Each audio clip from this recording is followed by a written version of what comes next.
Unlimited chole bhature वाला और 100 रुपये मैगी वाला। गांव में कई महीनों से मुसलसल बारिश हो रही थी। यहाँ तक कि अब लोगों को इस बारिश में काम करने की आदत हो चुकी थी। रात को खूब तेज बारिश चल रही थी।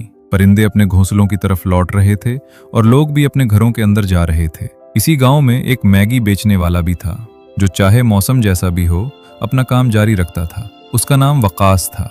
दरअसल वकास वाहिद इंसान था जो उस गांव में खाने पीने की चीजें बेचता था। उसके अलावा अगर लोगों को कुछ खाना होता तो उन्हें गांव से बाहर जाना पड़ता था। इसी बात का फायदा वकास उठा रहा था।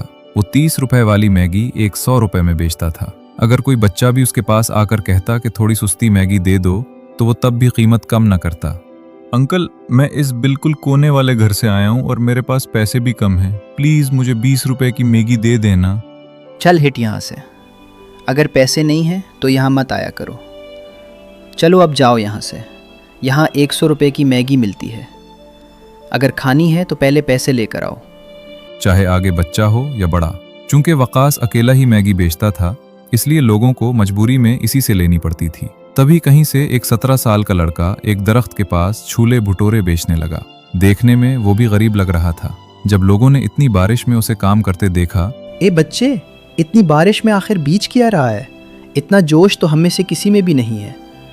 और कितने की है छोले भटूरे की प्लेट? तो इसी वक्त उस बच्चे ने एक बोर्ड निकाला और दरख्त पर लगाने लगा, जिस पर लिखा था 10 रुपए में अनलिमिटेड छोले भटूरे। ये देखकर गांव वाले हैरान हो गए। तो पागल तो नहीं हो गया जो 10 रुपए में अनलिमिटेड छोले भटूरे बेच रहा है? तू नहीं जानता इस गांव को, जहां तू इतनी सुस्ती चीज़ बेच रहा है। देखना, एक दिन में तेरा सारा माल ख़त्म हो जाएगा। लोगों के इतना मना करने के बावजूद समीर ने उनकी बात को नज़रअंदाज कर दिया और अपने काम में लग गया। कुछ ही देर में गांव का एक आदमी आया। ओह वाह, इतना सस्ता खाना, वो भी इस गांव में।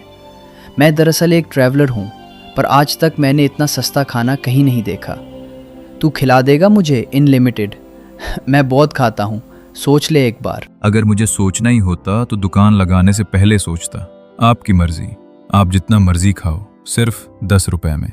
मेरे लिए छोटी कमाई इतनी जरूरी नहीं है। लोगों का पेट भरना और उनको अच्छा खाना खिलाना ज्यादा जरूरी है। और फिर आहिस्ता आहिस्ता और भी लोग आने लगे, क्योंकि समीर के छोले भटूरे थे ही बहुत मजेदार। अब बूढ़े, बच्चे, ऑफिस जाने वाले, अमीर और गरीब सभी आने लगे। एक वजह खाने का सस्ता होना भी था, और दूसरी वजह ये कि समीर लोगों और बच्चों से इतने अखलाक से बात करता था कि लोग खुद उसकी तरफ खिंचे चले आते थे। वकास पीछे खड़ा सिर्फ हसद की आग में जल रहा था। ऐसे कैसे इसका धंधा इतना अच्छा चल रहा है? अभी तो सब ठीक है, जब इसका माल ख़त्म होगा फिर मेरे पास आएगा रोते हुए कि खाना बेचना सिखा दो। लेकिन समीर ने वकास को गलत साबित कर दिया और उसका कारोबार और भी अच्छे से चलने लगा। ये देखकर वकास और ज्यादा परेशान हो गया। रात को उसने फैसला किया कि देखे कि आखिर ये समीर रहता कहाँ है और उसके पास इतना सामान कहाँ से आता है। इसी रात वकास समीर के पीछे चल पड़ा और उसने समीर को एक छोटे से घर में जाते देखा, जहां एक बूढ़ी औरत और एक छोटा बच्चा मौजूद था। ओ भैया, आज कितनी कमाई हुई भैया? माँ, आप मुझे कल भी छोले भटूरे बनाकर देना। आपके हाथों में सच में जादू है, तभी तो माशाल्लाह सारा माल पूरा पड़ जाता है, कभी कम या ज्यादा नहीं होता। ये सब देखकर वकास के दिल में अंदर ही अंदर अफसोस पैदा होने लगा। अगली सुबह वकास खुद समीर के पास गया ताकि उसकी पूरी कहानी जान सके। आखिर तुम हो कौन और ये सब क्या चल रहा है? मुझे कुछ समझ नहीं आ रहा। दरअसल कुछ साल पहले मैं अपने घर से काम की तलाश में निकला था, ताकि कुछ कमाकर अपने घर वालों का पेट भर सकूं। लेकिन उनका पेट भरने से पहले मुझे खुद शदीद भूख लगी।